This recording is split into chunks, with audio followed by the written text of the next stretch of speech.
महर ड्रेबाई जूं ॾाढियूं ख़ूबसूरत सिटूं आहिनि त ही जे आकड़ साकड़ वारा अछा वार कराए कारा टेढ़े बाहूं लांग हणूं था धरतीअ जी का दाह सुणूं था। धरती आहे कांगड़ नाहे, धरती आहे कांगड़ नाहे, हर को पियो थो दिल विंदराए। केसी सबको कायर बणजी पंहिंजी जान बचाईंदो, तू मां भी खामोश रहूं, तू मां भी खामोश रहूं त धरती केर बचाईंदो। छा तुंहिंजो मुंहिंजो पीउ अची कब्र मझां ॻाल्हाईंदो, कॾहिं बि ईअं कोन थींदो। हिन धरतीअ ते केतिरनि ई क़िस्मनि जा माण्हू आहिनि। हिकिड़ा उहे माण्हू जेके अणपढ़ियल आहिनि, उन्हनि खे हिन धरतीअ सां मोहबत, हिन दरिया सां मोहबत, पंहिंजी ॿोलीअ सां मोहबत जी का बि ॼाण नाहे ऐं उहे पेट पालण में पूरा आहिनि। ऐं वरी हिकिड़ा उहे माण्हू आहिनि जिन खे धरतीअ सां मोहबत जी बि ख़बर आहे, जेके क़ौम सां बि मोहबत करे सघनि था ऐं कनि था, जिन खे ॿोलीअ जी अहमियत जी ख़बर आहे, जिन खे ख़बर आहे त दरियानि ते जॾहिं केनाल ठाहिया वेंदा त उहे दरिया कीअं सुकंदा। उहे माण्हू इन्हनि सभिनी ॻाल्हियुनि जे हुजण जे बावजूद बि ख़ामोश आहिनि। वाकई इन्हनि मसइलनि ते, दरिया जे मसइलनि ते, क़ौमी ॿोलीअ जे मसइलनि ते, नाइंसाफ़ियुनि ते, न मिलंदड़ हक़नि ते केरु ॻाल्हाईंदो?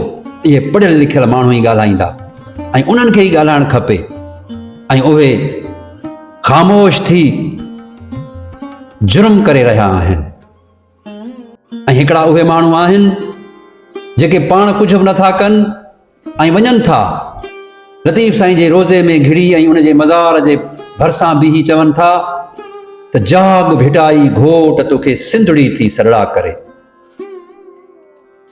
जाग भिटाई घोट तोखे सिंधड़ी थी सरड़ा करे, मरन पयूं मारवियूं काबू आहिनि कोट, अच त तुंहिंजे ओट ॾाढनि खे ॾारे विझूं। माना अञा बि लतीफ़ खे चऊं था त तूं जाग, असां न जाॻंदासीं।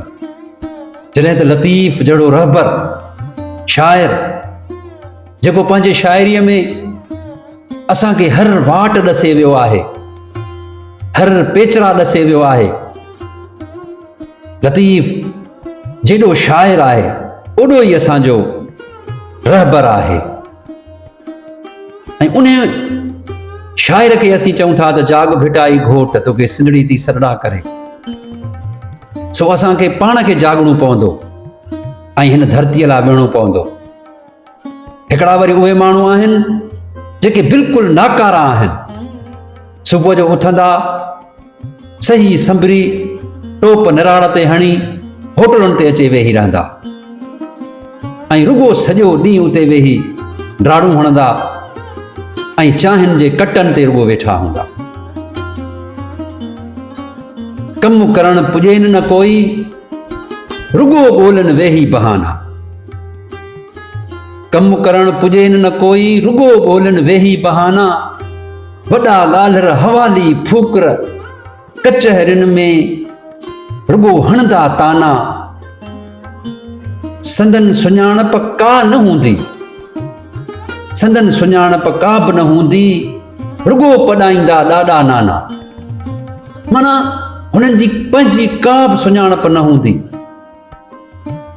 रुगो ईअं चवंदा त मुंहिंजो ॾाॾो हीअं हो, मुंहिंजो नानो हीअं हो, जेको वॾे मां वॾो खान बहादुर हो, जेको वॾे मां वॾो शमसुल उलमा हो, वॾो तालीमदान हो, वॾो सुपह सालार हो। बाबा जेकॾहिं हुयो त उहो पंहिंजे लाइ हुयो, उहो एॾो कमु करे वियो जो अॼु तव्हां त उनखे यादि कयो था, पर अॼोको नस्ल बि उनखे यादि करे थो। उहा उनजी कमाई हुई, उनजी हिन धरतीअ सां सचाई हुई। सो असांखे बि उन्हनि माण्हुनि जहिड़ो थियणो पवंदो।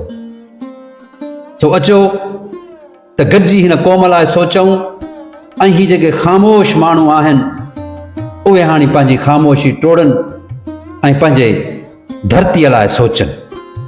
महिरबानी।